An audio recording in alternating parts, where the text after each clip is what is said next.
السلام علیکم ورحمۃ اللہ۔ الحمد للہ رب العالمین والصلاة والسلام علی اشرف الانبیاء والمرسلین وبعد۔ اللہم وفقنا کما تحب وترضى، اللہم ارزقنا الاخلاص فی القول والعمل، اللہم اہدنا واہد بنا، اللہم اغفر لنا ولمشائخنا ولكل من أعاننا في طلب العلم، ووالدينا ووالديهم والحاضرين والمسلمين جميعا۔ قال الله تعالى: إن عدة الشهور عند الله 12 شهرا في كتاب الله يوم خلق السماوات والأرض منها 4 حرم ذلك الدين القيم۔ وقال الله تعالى: شهر رمضان الذي أنزل فيه القرآن هدى للناس وبينات من الهدى والفرقان، فمن شهد منكم الشهر فليصمه، ومن كان مريضا أو على سفر فعدة من أيام أخر۔ وقال الله تعالى: يا أيها الذين آمنوا كتب عليكم الصيام كما كتب على الذين من قبلكم لعلكم تتقون أياما معدودات۔ محترم بھائیو، 3 مقامات سے میں نے آپ کے سامنے قرآن مجید میں سے کچھ حصہ تلاوت کیا ہے۔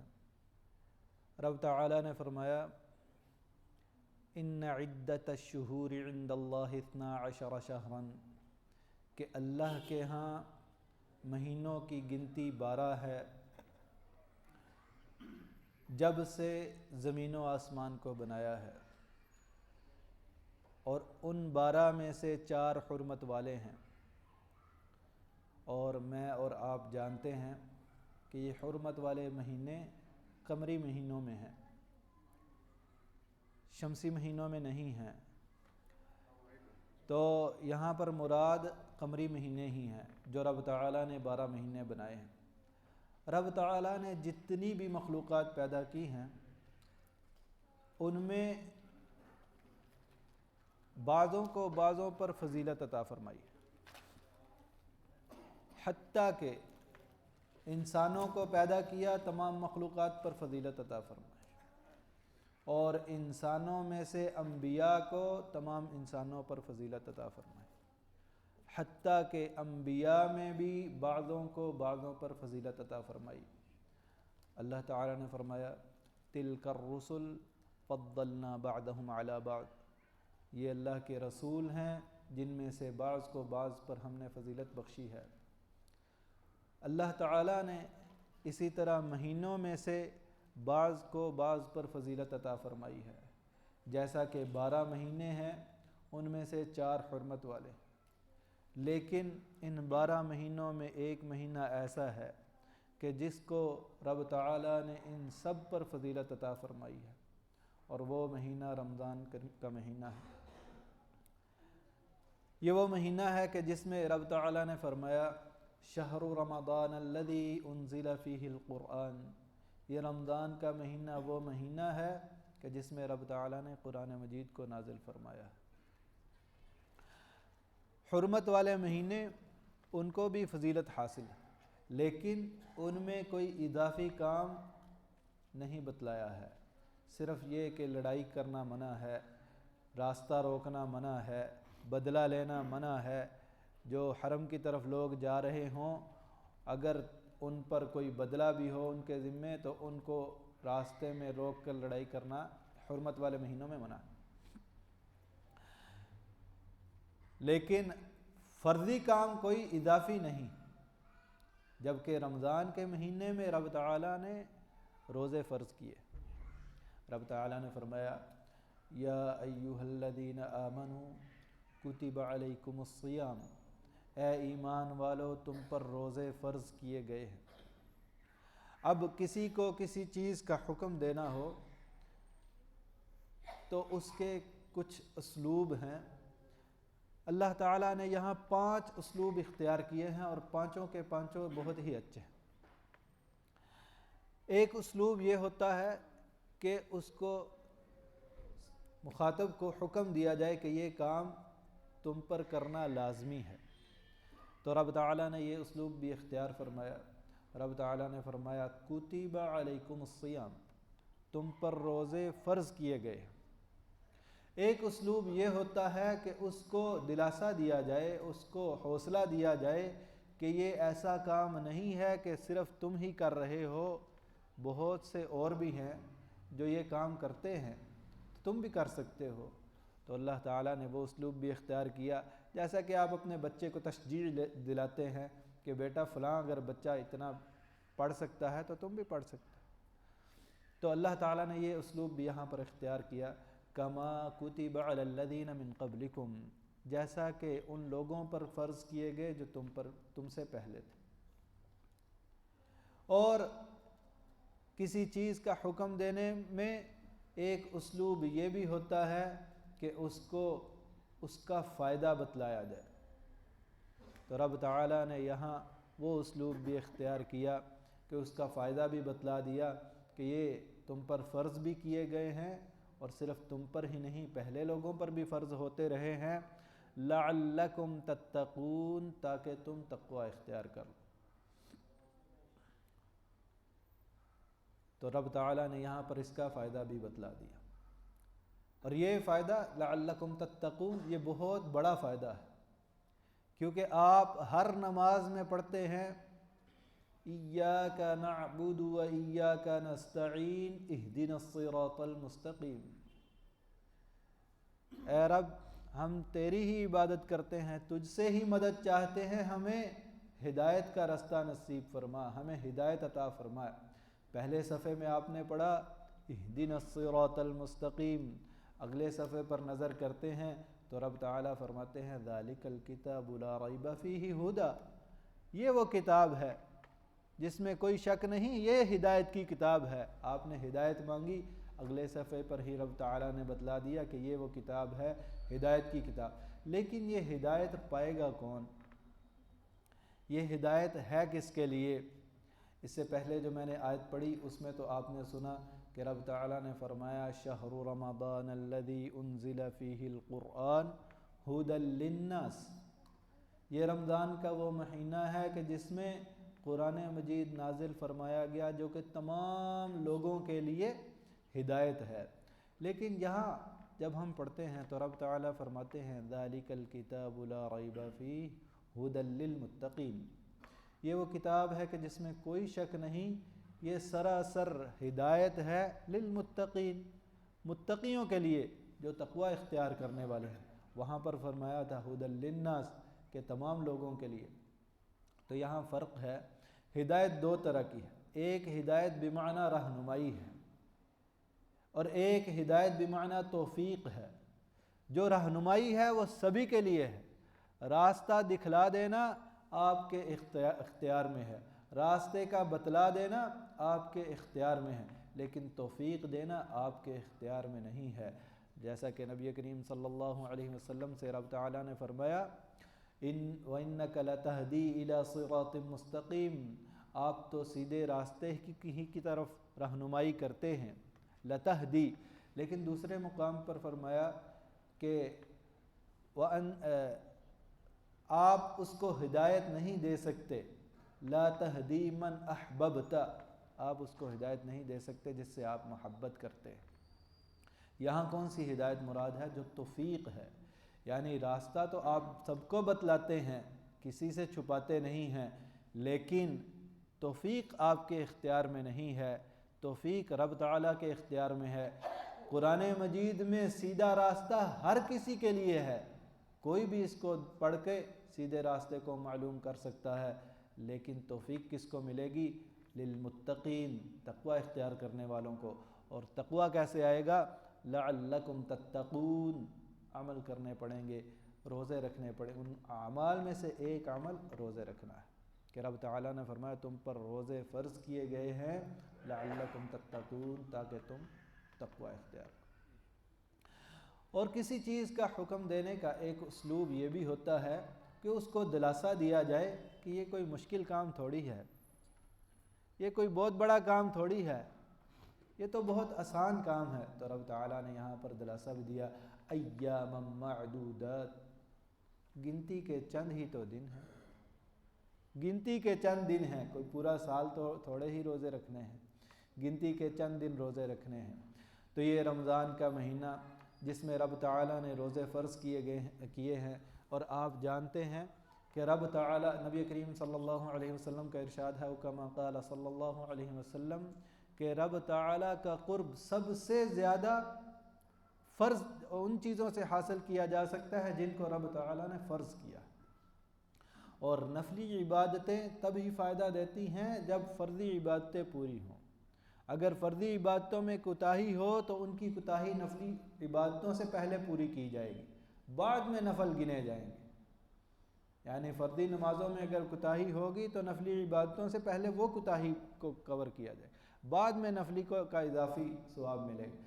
تو خیر، یہ رمضان کا مہینہ جس میں رب تعالیٰ نے قرآن مجید نازل فرمایا، جس میں رب تعالیٰ نے روزوں کو فرض کیا، اس میں کچھ خاص کام ہیں جو ان آیتوں سے بھی ہمیں پتہ چل رہے ہیں کہ اس رمضان کا تعلق خاص قرآن سے ہے، اس رمضان کا تعلق خاص روزوں سے ہے، اس رمضان کا تعلق قیام اللیل سے ہے، اس رمضان کا تعلق ایک ایسی خاص رات سے ہے کہ جس کے بارے میں رب تعالیٰ نے فرمایا لیلۃ القدر خیر من الف شہر، کہ وہ لیلۃ القدر 1000 مہینوں، 1000 راتوں نہیں، 1000 مہینوں سے بہتر ہے، برابر بھی نہیں کہا، فرمایا 1000 مہینوں سے بہتر ہے۔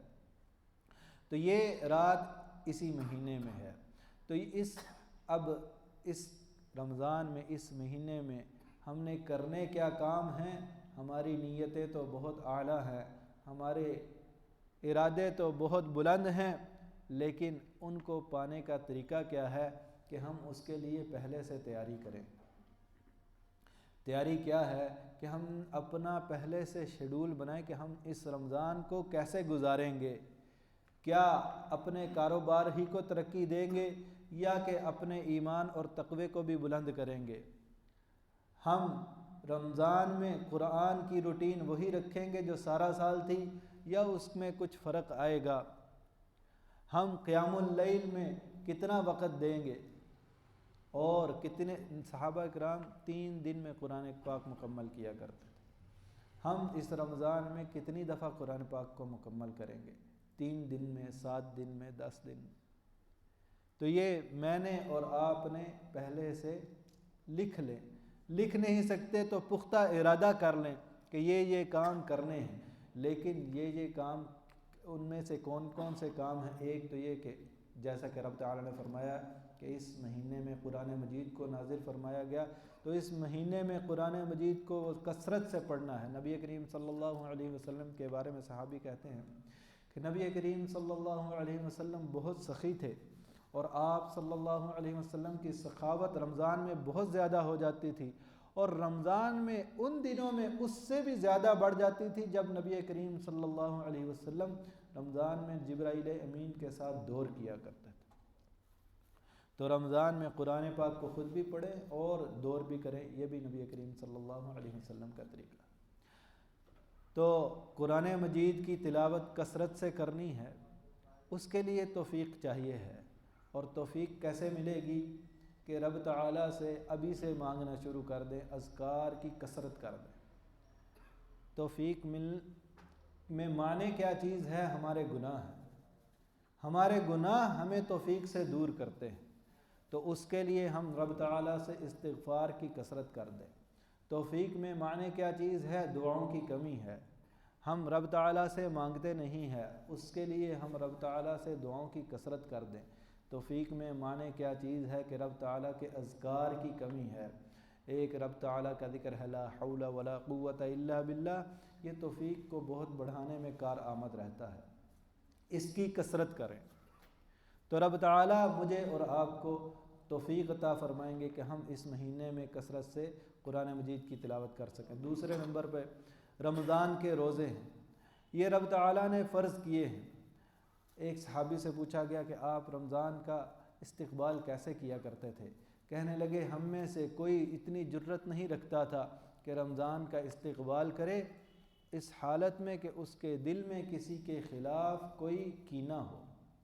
اپنے دل کو صاف کریں، لعلکم تتقون، اور نبی کریم صلی اللہ علیہ وسلم نے فرمایا التقوی ہا ہنا، اپنے سینے کی طرف اشارہ کیا کہ تقوی یہاں پر ہے، التقوی ہا ہنا، یعنی تقوی سینے میں، دل میں ہے۔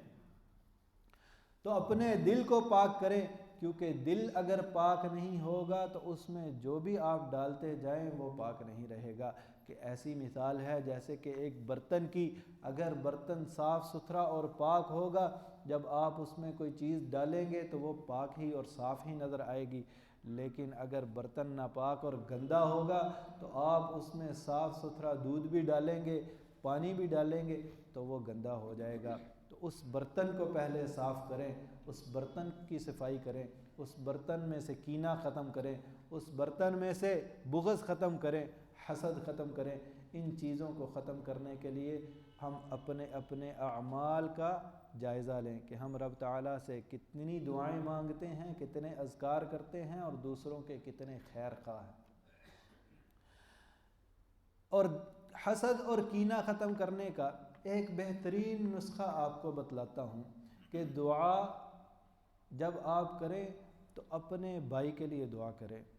اپنے لیے تو کرتے ہی ہیں، اپنے بھائی کے لیے دعا کریں۔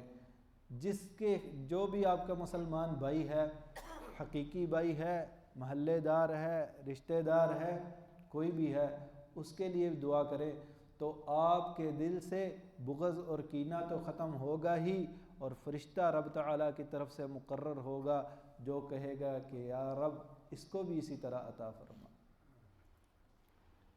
تو یہ آپ کے دل سے حسد اور بغض اور کینے کو ختم کرنے کے لیے ایک نسخہ ہے کہ آپ دوسروں کے لیے دعائیں کریں۔ اور رب تعالیٰ نے جو روزے فرض کیے ہیں، ان کے رمضان کے استقبال کے لیے روزے رکھنا یہ مشروع نہیں ہے۔ نبی کریم صلی اللہ علیہ وسلم شعبان میں کثرت سے روزے رکھا کرتے تھے، لیکن وہ استقبال رمضان کے لیے نہیں تھے۔ اسی لیے نبی کریم صلی اللہ علیہ وسلم نے 15 شعبان کے بعد استقبال رمضان کے روزے رکھنے سے منع کیا ہے، الا یہ کہ کسی کی عادت ہو۔ مثلا بعض اصحاب ایسے ہیں جن کی عادت ہے کہ وہ پیر اور جمعرات کا روزہ رکھتے ہیں، تو پیر یا جمعرات میں سے کوئی دن 29 یا 30 شعبان کو بھی آ جائے تو وہ روزہ رکھ سکتا ہے، اس میں کوئی حرج نہیں ہے۔ اور 15 رمضان کے بعد بھی رکھ سکتا ہے، اس میں کوئی حرج نہیں، کیونکہ اس کی سارا سال کی عادت ہے۔ لیکن ایک شخص اس کی سارا سال کی عادت نہیں ہے، 15 رمضان کے بعد کہتا ہے کہ میں رمضان کی تیاری کے لیے روزے رکھتا ہوں، تو یہ نبی کریم صلی اللہ علیہ وسلم کی سنت سے مشروع نہیں ہے، اور نبی کریم صلی اللہ علیہ وسلم نے اس سے منع فرمایا۔ بس اپنے دل کو صاف کریں کہ دل کی صفائی ہی آپ کے اعمال کو رب تعالیٰ کی بارگاہ میں قبولیت بخشے گی۔ حضرت سعد رضی اللہ تعالی عنہ 30 سال کی عمر میں مسلمان ہوئے اور 36 سال کی عمر میں شہید کر دیے گئے۔ جب فوت ہوئے تو رب تعالیٰ نے اطلاع دی کہ نبی کریم صلی اللہ علیہ وسلم کو کہ یہ جو سعد فوت ہوئے ہیں ان کے استقبال میں رب کا عرش بھی جھوم رہا ہے، اہتز عرشہ، کہ رب کا عرش بھی ہلا ہے۔ انہوں نے ایسے کیا اعمال کیے تھے کہ 6 سال میں کتنے کے اعمال بندہ کر سکتا ہے؟ دراصل ایک شخص نے اپنے والد سے پوچھا کہ ہم تابعی تھے، ان سے پوچھا کہ ہم جب صحابہ کی باتیں سنتے ہیں تو ان میں بہت ہی مٹھاس ہے، ان کی باتوں میں ایسی مٹھاس کیسے ہے؟ انہوں نے کہا کہ ان کی باتوں میں ایسی مٹھاس اس لیے ہے کہ ان کے دل صاف تھے۔ حضرت ابو بکر صدیق رضی اللہ عنہ یہ ساری امت میں سب سے بلند و بالا مقام پر ہیں، کیا انہوں نے بہت زیادہ نمازیں پڑھیں یا ان کی عمر بہت لمبی تھی؟ ایسا نہیں تھا، انہوں نے اعمال تو کیے ہی، یہ نہیں کہ اعمال نہیں کیے۔ کوئی یہ شخص یہ نہ سمجھے کہ صرف میں اپنے دل کو بہت اچھا کر لوں اور عمل کوئی نہ کروں، ایسا نہیں ہے۔ عمل تو کیے ہی لیکن ان کے دل بہت صاف تھے۔ ایک صحابی کے بارے میں نبی کریم صلی اللہ علیہ وسلم نے ارشاد فرمایا کہ یہ جنت جو دروازے میں سے داخل ہوگا یہ شخص جنتی ہے۔ صحابہ نے دیکھا کہ وہ داخل ہوئے، غالباً حضرت سعد ہی تھے۔ تو پھر اسی طرح کا واقعہ ہوا تو پھر وہی داخل ہوئے۔ ایک صحابی اٹھے اور ان کا پیچھا کرنے لگے کہ میں دیکھوں یہ کون سے ایسے اعمال کرتے ہیں کہ جن کی وجہ سے ان کو جنت کی بشارت دی گئی ہے۔ جا کے کہنے لگے کہ مجھے آپ کے پاس رہنا ہے، گھر میں کوئی مسئلہ ہے۔ ان سے کوئی عذر بیان کر کے ان کے پاس رہنے لگے۔ 3 دن رہے۔ 3 دن جب گزر گئے تو کہنے لگے گھر میں تو کوئی مسئلہ ایسا نہیں تھا، لیکن مسئلہ یہ تھا کہ آپ کے بارے میں بشارت دی گئی کہ آپ جنتی ہیں۔ تو میں دیکھنا چاہتا تھا کہ آپ کے اعمال کون سے ہیں۔ آپ قیام اللیل کرتے ہیں، ہم بھی قیام اللیل کرتے ہیں۔ آپ اگر نفلی روزے رکھتے ہیں فرضی کے ساتھ ساتھ تو ہم بھی نفلی روزے رکھتے ہیں۔ آپ بھی اپنے کام کاج کو جاتے ہیں، ضروریات زندگی تو ہم بھی کرتے ہیں۔ کوئی ایسا عمل مجھے خاص نظر نہیں آیا 3 دن میں کہ جس سے میں پتہ کر سکوں کہ یہ خاص کو وہ عمل ہے جس کی وجہ سے آپ کو جنت کی بشارت دی گئی۔ کہنے لگے تم نے صحیح کہا کہ میرے پاس ایسا کوئی خاص عمل نہیں ہے، ہاں لیکن اب تم آئے ہو تو تمہیں بتا دیتا ہوں کہ جب میں رات کو سوتا ہوں تو میرے دل میں کسی کے خلاف کوئی بغض، کینہ، حسد نہیں ہوتا ہے۔ اپنے دل کو تمام مسلمانوں کے لیے پاک کر کے سوتا ہوں۔ تو یہ وہ دل ہے کہ جس کے تقوی کے لیے رب تعالیٰ نے فرمایا کہ تم پر روزے فرض کیے گئے ہیں تاکہ تم تقوی اختیار کرو۔ تو استقبال رمضان کے لیے میں اور آپ اپنے دلوں کو صاف کریں اور ابھی سے ارادہ رکھیں۔ بہت سے لوگ ایسے ہیں کہ جو چھوٹے سے عذر پر یہ روزہ چھوڑ دیتے ہیں۔ اللہ تعالیٰ نے رخصت دی ہے، فَمَنْ كَانَ مِنْكُمْ مَرِيضًا أَوْ عَلَى سَفَرٍ فَعِدَّةٌ مِّنْ أَيَّامٍ أُخَرَ۔ 2 صورتوں میں رخصت ہے جو اس آیت میں ہے، اس کے علاوہ بھی ہے۔ ایک یہ کہ مریض ہو، ایک یہ کہ مسافر ہو۔ ان 2 صورتوں میں روزہ چھوڑ سکتا ہے۔ وہ مرض یا عورتوں کے خاص ایام، وہ بھی ایک مرض کی قسم ہے، ان میں روزہ چھوڑ دے گی، یا نفاس کی حالت ان میں روزہ چھوڑ دے گی، یا دودھ پلاتی ہے بچے کو اور اس میں مانع ہے روزہ تو روزہ چھوڑ سکتی ہے۔ لیکن کس نیت کے ساتھ چھوڑیں گے؟ فَعِدَّةٌ مِّنْ أَيَّامٍ أُخَرَ کہ دیگر دنوں سے یہ گنتی پوری کرنی ہے۔ جو شخص ایسا بیمار ہو کہ وہ اس کو صحت کی امید ہو تو وہ جب صحت مند ہوگا تو یہ گنتی پوری کرے گا۔ اس نیت کے ساتھ رب تعالیٰ نے اس کو روزہ چھوڑنے کی اجازت دی ہے 2 صورتوں میں، کہ اگر مریض ہو اور مسافر۔ لیکن بہت سے لوگ صرف اس لیے روزے چھوڑ دیتے ہیں کہ ہمارا کاروبار اس طرح کا ہے، ہم محنت مزدوری کرتے ہیں، روزہ نہیں رکھ سکتے ہیں اور چھوڑتے ہیں، اور اس نیت سے کہ آئندہ بھی نہیں رکھنے۔ تو نفلی روزے کے بارے میں نبی کریم صلی اللہ علیہ وسلم نے ارشاد فرمایا، او کما قال صلی اللہ علیہ وسلم، جو رب تعالیٰ کے لیے ایک روزہ رکھتا ہے رب تعالیٰ اس کو جہنم سے 70 سال کی دوری پر کر دیتا ہے، او کما قال صلی اللہ علیہ وسلم۔ اور فرضی روزہ، اس کی تو فضیلت بہت ہی بڑھ کے ہے کہ رب تعالیٰ نے فرمایا الصوم لی وَأَنَا أَجْزِي بِهِ کہ روزہ میرے لیے ہے اور اس کی جزا، لفظی ترجمہ کیا ہے؟ اس کی جزا میں ہی ہوں، یعنی میں ہی جانتا ہوں کہ اس کی جزا کتنی ہے۔ اس کی وجہ کیا ہے کہ رب تعالیٰ نے ایک جگہ فرمایا إِنَّمَا يُوَفَّى الصَّابِرُونَ أَجْرَهُمْ بِغَيْرِ حِسَاب کہ رب تعالیٰ صبر کرنے والوں کو بغیر حساب کے اجر عطا فرماتے ہیں۔ اس کی وجہ کیا ہے کہ بغیر حساب کے اجر عطا فرماتے ہیں؟ کیونکہ رب تعالیٰ جانتے ہیں کہ صبر کس نے کتنا کیا، رب تعالیٰ جانتے ہیں کس کو کتنی پیاس لگی روزے میں، رب تعالیٰ جانتے ہیں کہ اس نے روزے میں کتنی بھوک برداشت کی، اور کوئی نہیں جانتا ہے، تو اس کے صبر کا اجر بغیر حساب کے رب تعالیٰ دیتے ہیں۔ تو یہ روزے اور قرآن اور قیام اللیل، نبی کریم صلی اللہ علیہ وسلم نے ارشاد فرمایا من صام رمضان ایمانا واحتسابا غفر له ما تقدم من ذنبہ، جس نے رمضان کے روزے رکھے ایمان کی حالت میں اور نیکی کی امید کے ساتھ، تو اس کے پچھلے گناہ معاف کر دیے جائیں گے۔ اور نبی کریم صلی اللہ علیہ وسلم نے ارشاد فرمایا من قام رمضان ایمانا واحتسابا غفر له ما تقدم من ذنبہ، جس نے رمضان میں قیام اللیل کیا ایمان کے ساتھ اور نیکی کی امید پر، تو اس کے بھی پچھلے گناہ معاف کر دیے جائیں گے۔ اور ایک عمل جو میں نے آپ کو بتلایا جو اس مہینے کے ساتھ خاص ہے، وہ لیلۃ القدر کی عبادت ہے، کہ نبی کریم صلی اللہ علیہ وسلم نے فرمایا من قام لیلۃ القدر ایمان و احتسابا، جس نے لیلۃ القدر کا ایمان کے ساتھ اور نیکی کی امید کے ساتھ قیام کیا، تو اس کے بھی پچھلے گناہ معاف کر دیے جائیں گے۔ لیکن لیلۃ القدر کے بارے میں نبی کریم صلی اللہ علیہ وسلم نے یہ بھی ارشاد فرمایا کہ یہ ایسی رات ہے کہ جو اس کی بھلائی سے محروم کر دیا گیا تو وہ بہت بڑی بھلائی سے ہی محروم کر دیا گیا۔